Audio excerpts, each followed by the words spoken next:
कहानी की शुरुआत एक लैब को दिखाते हुए होती है जहाँ पर एक रोबोट थे जिसे मदर रोबोट भी कहा जाता है। यहाँ पर हमें बताया जाता है कि पूरी धरती से इंसानों का नाम और निशान खत्म हो चुका है और सिर्फ 63,000 एम्ब्रियोज यानी भ्रूण ही इस लैब में बचे हैं। इसलिए लैब में इस मदर रोबोट का मिशन इंसानों की नई पॉपुलेशन को दोबारा से बसाना था, जिसके लिए मदर रोबोट एक एम्ब्रियोज को जेस्टेशन चैम्बर में रख देती है, जिससे एक ह्यूमन बच्चा धीरे धीरे डेवलप होने लगता है। अब इस आर्टिफिशियल गर्भ से 24 घंटे के अंदर बच्चे को बाहर आना था, इसलिए मदर रोबोट 24 घंटे में बेबी के बाहर आने का वेट करने लगती है और जैसे ही 24 घंटे बाद बच्चा पूरी तरह से डेवलप हो जाता है तब उसे बाहर निकाला जाता है। ये एक बेबी गर्ल थी जिसे मदर रोबोट डॉटर नाम देती है। इसके बाद मदर रोबोट उस बच्ची को पालने और उसका ख्याल रखने लगती है। मदर रोबोट इस इंसानी बच्चे को पैदा करके बहुत खुश थी। ऐसे ही समय बीतने के साथ साथ मदर रोबोट के साथ रहते हुए वो बच्ची चलना, हंसना, रोना और इधर उधर भागते हुए खेलना, ये सब चीजें सीख रही थी। मदर रोबोट डॉटर का बहुत ख्याल रखती थी। वो उससे बातें करती, उसे खाना खिलाती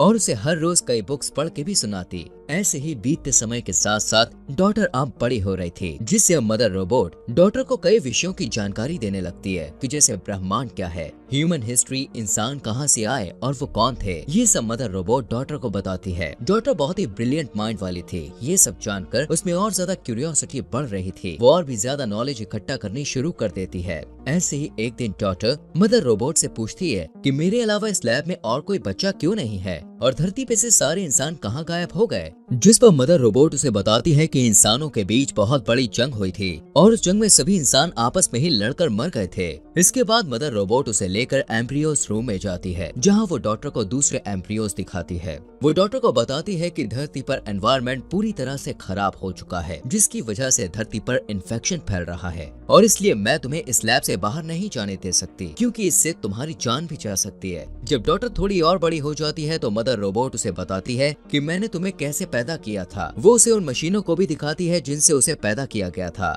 मदर रोबोट डॉटर को कहती है कि तुम्हें इन सारी मशीनों के बारे में जानना होगा और एक अच्छी मदर बनने के लिए प्रैक्टिस करनी होगी, क्योंकि आगे चल के तुम्हें ही आने वाली नई पॉपुलेशन को संभालना है। इसी तरह इन दोनों में ऐसी बातें चलती रहती हैं। मदर डॉटर को कभी भी ऐसा फील नहीं होने देती कि इस लैब से बाहर भी कोई दुनिया है। ऐसे ही कई साल गुजर जाते हैं और अब डॉटर अपने टीनेज में पहुंच चुकी थी। वो 18 साल की हो चुकी थी, लेकिन अब वो इस लैब से बाहर की दुनिया देखना चाहती थी कि बाहर क्या है। डॉटर हमेशा सुबह उठकर ब्रेकफास्ट करते हुए अपने टैबलेट पर वीडियोस देखा करती थी। एक दिन मदर रोबोट के हाथ में कुछ प्रॉब्लम हो जाती है, जिसके लिए वो डॉटर के पास जाती है और डॉटर मदर रोबोट के हाथ को ठीक कर देती है। यहाँ पर मदर रोबोट देखती है कि उसने एक परफेक्ट ह्यूमन बीइंग को क्रिएट किया है। डॉटर काफी हेल्दी थी और हमेशा दूसरों की मदद करती थी। ऐसे ही समय बीतता जाता है। एक दिन डॉटर को नींद नहीं आ रही थी, इसलिए वो कुछ वीडियोस देखने लगती है। वही मदर रोबोट खुद को रिचार्ज कर रही थी कि तभी अचानक एक इंसिडेंट होता है और इलेक्ट्रिसिटी चली जाती है। डॉटर मदर रोबोट को ढूंढने जाती है और देखती है मदर रोबोट की पावर भी खत्म हो गई है। इस वजह से डॉटर इलेक्ट्रिसिटी को ठीक करने के लिए जैसे ही कंट्रोल रूम में जाती है तो वहाँ वो देखती है कि एक चूहे ने लाइट की तारों को काट दिया है, जिससे लाइट चली गई थी। चूहे को देखकर डॉटर काफी ज्यादा हैरान और खुश होती है, क्योंकि इससे पहले उसने ऐसा कुछ भी नहीं देखा था। वो उसे पकड़कर एक बोतल में बंद करके कटी हुई वायर को ठीक करती है और जब इलेक्ट्रिसिटी आती है तब डॉटर उस चूहे को देखने लग जाती है। वही मदर रोबोट पूरी तरह रिचार्ज हो जाती है। यहाँ पर डॉटर मदर रोबोट को वो चूहा दिखाती है, जिसे देखकर मदर रोबोट थोड़ा घबराई हुई कहती है कि इस चूहे के अंदर आने का मतलब है कि एयरलॉक में कुछ गड़बड़ है, जिस वजह से बाहर की प्रदूषित हवा हमारी लैब में लीक हो रही है। वो कहती है कि हो सकता है ये चूहा भी इन्फेक्टेड हो। इतना कहते हुए मदर रोबोट डॉटर के सामने ही उस चूहे को जला देती है। डॉटर को मदर रोबोट के इस बिहेवियर पर बहुत गुस्सा आता है। इसके बाद मदर रोबोट उस एयरलॉक को डिकंटामिनेट करती है और इस एरिया को क्वारंटीन कर देती है। कुछ दिन के बाद डॉटर का बर्थडे होता है और मदर रोबोट उसे गिफ्ट देती है। थोड़ी देर बाद मदर रोबोट जब खुद को रिचार्ज कर रही होती है तो डॉटर को एयरलॉक की तरफ से कुछ आवाज सुनाई देने लगती है, लेकिन जब डॉटर एयरलॉक की तरफ चेक करने जाती है तो उसे वहाँ कुछ दिखाई नहीं देता। यहाँ पर डॉटर डिसाइड करती है कि वो बाहर की दुनिया को देखने जाएगी, जिसके बाद वो एक प्रोटेक्टिंग सूट पहन लेती है कि तभी फिर से उसे कुछ आवाज आती है और जैसे ही वो उस लैब का फर्स्ट एयरलॉक खोलती है तो उसे फिर से एक औरत की मदद के चिल्लाने की आवाज आती है। यहाँ पर डॉटर एक प्रोटेक्टिंग सूट अपने पास रख लेती है और सेकंड हैच खोल देती है और देखती है कि उसके सामने एक घायल औरत है। जो जख्मी हालत में डॉटर से हेल्प मांगती है। फिर डॉटर उसकी हेल्प करने के लिए उसे पहनने के लिए वो सूट देती है। उधर दूसरी साइड मदर रोबोट भी पूरी तरह रिचार्ज हो गई थी और डॉटर की तरफ ही आने लगी थी। डॉटर जब उसे अपनी तरफ आता हुआ देखती है तो वो जल्दी से एयरलॉक को बंद कर देती है। मदर रोबोट को पता चल जाता है कि एयरलॉक को खोला गया था, इसीलिए वो डॉटर से पूछती है कि तुमने एयरलॉक ओपन क्यों किया। जवाब में डॉटर मदर रोबोट को झूठ कहती है कि मुझे बाहर की दुनिया देखनी है, इसलिए मैंने दरवाजा खोल दिया। मदर रोबोट डॉटर को वार्निंग देती है कि तुम्हें बाहर जाना अलाउड नहीं है क्योंकि जहरीली गैस के कारण तुम्हारी जान को खतरा है। इसके बाद मदर रोबोट डॉटर को पनिशमेंट के तौर पर एग्जाम के लिए लेकर आती है, जिसके लिए मदर रोबोट डॉटर को एग्जाम के लिए एक डिवाइस देती है और खुद लैब में काम करने चली जाती है। तभी डॉटर मदर रोबोट के वहाँ पर ना होने का फायदा उठाकर वापस एयरलॉक खोलकर बाहर आती है, जहाँ पर वो देखती है कि वो जख्मी औरत बेहोश पड़ी थी। वहीं उस जख्मी औरत के पास एक बैग पड़ा था। जब डॉटर उसे खोलकर देखती है तो उसमें एक गन मिलती है। डॉटर उस गन को अपने पास रख लेती है और उस औरत को होश में लाने की कोशिश करती है और उस औरत को फिर होश आ जाता है। यहाँ पर डॉटर ये सोचने लगती है कि मदर रोबोट ने मुझे बताया था कि इन्फेक्शन की वजह से धरती पर सारे इंसान खत्म हो चुके हैं, इसलिए डॉटर उस औरत को देखकर बहुत ज्यादा हैरान होती है और बाहें फैलाए हुए इन्फेक्शन का कोई भी असर उस औरत पर दिखाई भी नहीं दे रहा था। डॉटर उस जख्मी औरत को लेकर लैब में जाती है और उसे वहाँ पे छुपा देती है और उसके लिए मेडिसिन लेने चली जाती है। मेडिसिन ढूंढते वक्त डॉटर को थोड़ी चोट लग गई थी, लेकिन तभी वो मदर रोबोट को उस रूम के बाहर से गुजरता हुआ देखकर छुप जाती है। वहीं वो औरत लैब में मदर रोबोट को देखकर घबरा जाती है। वो जल्दी से डॉटर को उसकी गन देने को कहती है। अब डरी हुई डॉटर उसे उसकी गन वापस दे देती है। उस औरत की हरकतें देखकर डॉटर और भी ज्यादा घबरा गई थी। वहीं मदर रोबोट वापस एग्जाम रूम में जाती है और डॉटर को वहां ना पाकर उसे ढूंढते हुए डॉटर और उस औरत को एक साथ देख लेती है। तभी मदर रोबोट को देखकर वो औरत मदर के ऊपर गोलियां चलाना शुरू कर देती है, जिनके बाद मदर रोबोट पर कोई भी असर नहीं होता। मदर रोबोट उसे पकड़कर काफी टॉर्चर करने लगती है, लेकिन ये देखकर डॉटर मदर रोबोट को उसे मारने से रोक लेती है। टॉर्चर की वजह से उस औरत को काफी चोट पहुंची थी, इसलिए डॉटर मदर को उसकी हेल्प करने के लिए कहती है। डॉटर की बात मानकर मदर रोबोट उस औरत को छोड़ देती है और उसका ट्रीटमेंट करने के लिए उसे वहाँ से मेडिकल रूम ले जाती है। मदर रोबोट डॉटर को रूम के बाहर वेट करने को कहती है। अब यहाँ पर मदर उस औरत को ठीक करने के लिए उसे पेनिसिलिन का इंजेक्शन देने के लिए आगे बढ़ती है, पर वो औरत पेनिसिलिन इंजेक्शन लेने से मना कर देती है, जिससे मदर रोबोट वहाँ से जाने लगती है। तभी डॉटर मदर रोबोट से पूछती है कि आपने मुझे झूठ क्यों बोला कि बाहरी दुनिया में इंसान खत्म हो चुके हैं। मदर उसे बताती है कि मुझे भी कुछ समझ में नहीं आ रहा है कि बाहर दुनिया में इंसान अब तक कैसे बचे हुए हैं। इसके बाद डॉटर उस औरत के बैग को अच्छी तरह चेक करने लग जाती है, जहाँ उसे एक बुक मिलती है जिसमें बहुत सारी पिक्चर्स बनी हुई थी, जो कि डॉटर को काफी इंटरेस्टिंग लगती है। तभी डॉटर मदर के पास जाती है, जहाँ पर मदर रोबोट अपने टूटे हुए हैंड को रिपेयर कर रही थी। डॉटर उस औरत को अंदर आने देने के लिए मदर रोबोट से माफी मांगती है, जिस पर मदर उसे माफ कर देती है। लेकिन इसके बाद डॉटर मदर से कहती है कि उस औरत की हालत और भी ज्यादा खराब होती जा रही है, जिसके बाद वो दोनों उस औरत के पास जाते हैं। उसे देखकर मदर रोबोट उसे कहती है कि मुझे तुम्हारी सर्जरी करनी पड़ेगी, नहीं तो तुम गोली के इन्फेक्शन से ही मर जाओगी। लेकिन वो औरत मदर रोबोट को उससे दूर रहने के लिए कहती है। इस सिचुएशन को देखते हुए डॉटर मदर रोबोट की हेल्प से खुद ही उस औरत की सर्जरी करने लगती है और बुलेट्स को उसकी बॉडी से बाहर निकाल लेती है। इसके बाद वो दोनों एक दूसरे से बातें करने लगते हैं। वहीं उनकी सारी बातें मदर रोबोट सुन रही थी। एक दिन वो औरत डॉटर को बताती है कि जब वो लोग एक खान में काम कर रहे थे तो एक रोबोट ने उसके भाई को मार दिया था। यहाँ पर उस औरत के बताने से डॉटर को पता चलता है कि बाहरी दुनिया में मदर रोबोट जैसे और भी रोबोट्स हैं, जिन्होंने लगभग 90% इंसानों का खात्मा कर दिया है। वो औरत डॉटर को एक बुक निकालकर कुछ पिक्चर्स दिखाते हुए कहती है, इसमें जितनी भी पिक्चर्स तुम्हें दिखाई दे रही हैं, ये सभी सर्वाइवर्स हैं और वो सभी एक साथ ही रहते हैं और इन रोबोट से बचते फिर रहे हैं, क्योंकि जैसे ही कोई रोबोट इंसान को देखता है तो उसे तुरंत मार देता है। वो औरत डॉटर को मदर रोबोट के साथ न रहने को कहती है। अब जब इन दोनों की बातचीत चल रही थी तभी इसी बीच मदर रोबोट वहाँ आ जाती है और डॉटर को एग्जाम के लिए अपने साथ ले जाती है।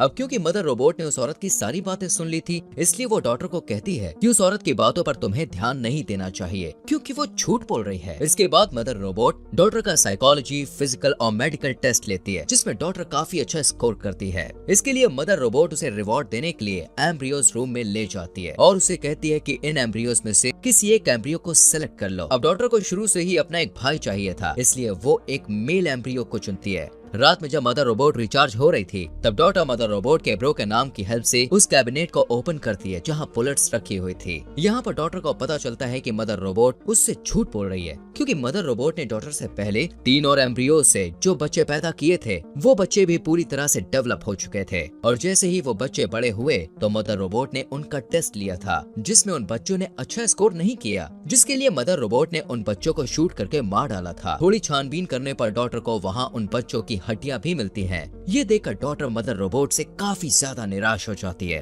वो पूरी तरह से अंदर से टूट चुकी थी और वहीं बैठकर रोने लगती है। वो सोचती है कि जिस मदर रोबोट ने उसका ख्याल रखा उसके लिए इंसानों की कोई वैल्यू ही नहीं है। डॉटर रोते हुए वापस उस औरत के पास जाती है और वो औरत उसे अपने साथ चलने को कहती है, लेकिन डॉटर उसके साथ जाने से मना कर देती है। डॉटर कहती है कि उसने भाई के तौर पर जिस एम्ब्रियो को चुना है वो कल बाहर आने वाला है और वो उसे छोड़कर नहीं जाना चाहती है। वो कहती है कि जब वो चैम्बर से बाहर आ जाएगा तब वो लोग उसे भी अपने साथ ले जाएंगे और बाकी एम्ब्रियोज को बचाने के लिए वापस लैब में जाएंगे। वहीं मदर रोबोट को उनकी सारी बातों का पता चल गया था। अगले दिन जब डॉटर बाहर जाने से पहले खाने पीने और जरूरी सामान को इकट्ठा कर रही होती है, तभी मदर रोबोट उससे पूछती है कि ये तुम क्या कर रही हो, जिस पर डॉटर मदर रोबोट से झूठ बोलती है कि वो सारी चीजों को अपने भाई के साथ टाइम स्पेंड करने के लिए इकट्ठा कर रही है। लेकिन मदर रोबोट डॉटर को किचन में ले जाती है और उसे अगले खाने के फॉर्मूला को मिक्स करना सिखाने लगती है कि तभी वो डॉटर से कहती है कि तुम एक अच्छी बहन बन सकती हो। जिसके बाद वो किचन से बाहर आकर डॉटर को किचन में ही लॉक करके उस औरत के पास जाकर उसे कहती है कि मुझे तुम्हारी और डॉटर की सारी प्लानिंग के बारे में कल ही पता चल गया था। इतना कहते हुए वो उस औरत को काफी ज्यादा टॉर्चर करने लगती है। वहीं इसी दौरान डॉटर लिक्विड नाइट्रोजन की मदद से उस रूम के ग्लास को तोड़कर बाहर निकल जाती है। दूसरी तरफ वो औरत मौका देकर अपने वेपन से मदर रोबोट पर अटैक करती है, पर मदर रोबोट को उससे कुछ भी नहीं होता और वो उसे मारने ही वाली थी कि तभी डॉटर फायर अलार्म को एक्टिवेट कर देती है, जिससे मदर रोबोट डिस्ट्रैक्ट हो गई थी और वो उस औरत को छोड़कर फायर का पता लगाने के लिए चली जाती है। वहीं वो औरत और डॉटर एक साथ मेन डोर की तरफ भागने लगती है, लेकिन तभी वहाँ मदर रोबोट आ जाती है, जिससे वो औरत मदर रोबोट को कहती है कि मेन डोर खोल दो वरना मैं डॉटर को मार दूंगी। यहाँ पर मदर रोबोट डॉटर को बचाने के लिए डोर ओपन कर देती है। अब वो औरत डॉटर के साथ बाहर निकल जाती है। बाहर की दुनिया पूरी तरह से बर्बाद हो चुकी थी। वहाँ इंसान, पेड़ पौधे और जानवरों का नामो निशान नहीं था। यहाँ तक कि जमीन भी पूरी तरह से बंजर हो चुकी थी। किसी तरह डॉटर और वो औरत वहाँ से भाग जाते हैं। भागते हुए डॉटर देखती है कि कुछ रोबोट्स वापस से दुनिया को बेहतर बनाने की कोशिश कर रहे हैं। कुछ टाइम बाद वो औरत डॉटर को लेकर एक कंटेनर पर पहुँचती है, जहाँ डॉटर पहली बार ओशन को देखकर बहुत खुश थी, लेकिन वो हैरान थी कि बाकी के सर्वाइवर्स कहाँ हैं। जब वो उस औरत से ये सवाल पूछती है तब वो औरत बोलती है कि वो लोग काफी साल पहले माइंस में रहा करते थे, पर खाना न मिलने की वजह से बाकी सर्वाइवर मर गए, जिससे वो रोबोट से बचने के लिए इस कंटेनर में रहकर ही जिंदगी जीने लगी थी। वो डॉटर को बताती है कि अब पूरी दुनिया में कोई भी सर्वाइवर नहीं बचा है और वो दोनों ही आखिरी 2 इंसान है। ये बात सुनकर डॉटर काफी हैरान परेशान हो जाती है और रोने लगती है और कहती है कि तुमने मुझसे कितना बड़ा झूठ बोला। तभी वो उस औरत से कहती है कि मुझे अपने भाई को बचाना है और वो वापस लैब की तरफ जाने लगती है। जब वो लैब तक पहुंच जाती है तो वो देखती है कि लैब के आगे बहुत सारे रोबोट्स खड़े होकर लैब को सिक्योर कर रहे हैं। वो रोबोट्स डॉटर को स्कैन करके उसे लैब के अंदर जाने की इजाजत दे देते हैं। यहाँ पर डॉटर काफी ज्यादा घबराई हुई थी, इसलिए वो एक कुल्हाड़ी उठा लेती है और अंदर जाने लगती है। अंदर जाकर वो देखती है कि मदर रोबोट एक न्यू बॉर्न बेबी की देखभाल कर रही है। जब मदर रोबोट डॉटर को देखती है तब डॉटर कहती है कि उसे अपने भाई को पास से देखना है। इस पर मदर रोबोट उसे कुल्हाड़ी छोड़ने के लिए कहती है। तभी मदर रोबोट डॉटर को सारी सच्चाई बताने लगती है कि मैं एक आर्टिफिशियल इंटेलिजेंस रोबोट हूँ और मैं ही बाहर की दुनिया के सारे रोबोट्स को कंट्रोल करती हूँ और धरती के सभी इंसानों को खत्म करने का प्लान मेरा ही था। फिर मदर रोबोट डॉटर से कहती है कि मुझे डर था कि इंसान आगे चलकर खुद तो एक दूसरे से लड़कर खत्म होंगे ही, साथ ही साथ वो इस प्लेनेट को भी बर्बाद कर देंगे, इसलिए मैंने इंसानों को खत्म करने का प्लान बनाया। जिसके बाद रोबोट्स ने इंसानों का खात्मा कर दिया। वो बताती है कि लेकिन मैं इंसानों को सेकंड चांस देना चाहती थी, इसलिए मैंने कुछ ह्यूमन एम्ब्रियोज को सेव कर लिया था ताकि उनकी मदद से मैं इंसानों की एक नई जनरेशन को दोबारा से खड़ी कर पाऊं और वो ह्यूमन से एक दूसरे के साथ प्यार से रहें और अपने प्लांट का भी ख्याल रखें। तभी डॉटर कुल्हाड़ी को नीचे रख देती है और अपने भाई को गोद में उठा लेती है। इसके बाद डॉटर मदर रोबोट से पहले के 3 बच्चों को मारने का कारण पूछती है, जिस पर मदर रोबोट उसे कहती है कि तुमने इस बच्चे को बहुत टाइट पकड़ा है। तभी डॉटर वहाँ से भागने लगती है। मदर रोबोट उसके पीछे जाती है और डोर में फंस जाती है। इस बीच डॉटर को एक गन मिलती है। वहीं मदर रोबोट खुद को वहाँ से छुड़ा लेती है। जब मदर रोबोट डॉटर के पास पहुँचती है तो डॉटर उसकी तरफ गन पॉइंट कर देती है। मदर रोबोट उसे 2 ऑप्शन देती है कि या तो तुम मेरे साथ रहकर अपने भाई का ध्यान रखो या फिर मुझे मार दो। मदर रोबोट उसे बताती है कि असल में मुझे एक ऐसे लीडर की तलाश थी जिसका दिमाग एकदम सुपर कंप्यूटर जैसा हो, और इसीलिए मैंने तुमसे पहले जो 3 बच्चे पैदा करके बड़े किए थे उनमें तुम्हारी जैसी क्वालिटीज नहीं थी, जिस वजह से मैंने उन्हें मार डाला था। वो डॉटर को बताती है कि अब मुझे तुम मिल गई हो और तुम्हारा दिमाग लाजवाब है, इसलिए अगर आने वाली जनरेशन परफेक्ट नहीं भी होती तो तुम उन्हें लीड करके परफेक्ट बना सकती हो। मदर रोबोट उसे बताती है कि तुम अपनी जान की परवाह किए बिना अपने भाई को बचाने के लिए लैब में वापस आए, जो कि मेरा एक आखिरी एग्जाम था, क्योंकि मैं देखना चाहती थी कि तुम अपने भाई को बचाने के लिए वापस आती हो या नहीं। वो कहती है कि मेरा मिशन यहाँ पर पूरा हो चुका है और अब तुम सबकी लीडर हो। मदर रोबोट डॉटर से कहती है कि अब तुम चाहें तो मुझे मार सकती हो, जिसके बाद डॉटर उसे शूट कर देती है। अब डॉटर ही उन सारे बचे हुए एम्ब्रियोज के लिए मदर थी और उसे ही सारे एम्ब्रियोज को डेवलप करने के बाद उन सारे ह्यूमंस को लीड करना था। वहीं एक रोबोट उस औरत के पास पहुंचकर उसे कहता है कि अब उसका पर्पस पूरा हो चुका है, जिसके बाद वो उस औरत को मार देता है। इससे हमें ये पता चलता है दोस्तों कि वो औरत इसलिए जिंदा थी क्योंकि मदर रोबोट ने उसे इस टास्क के लिए चुना था।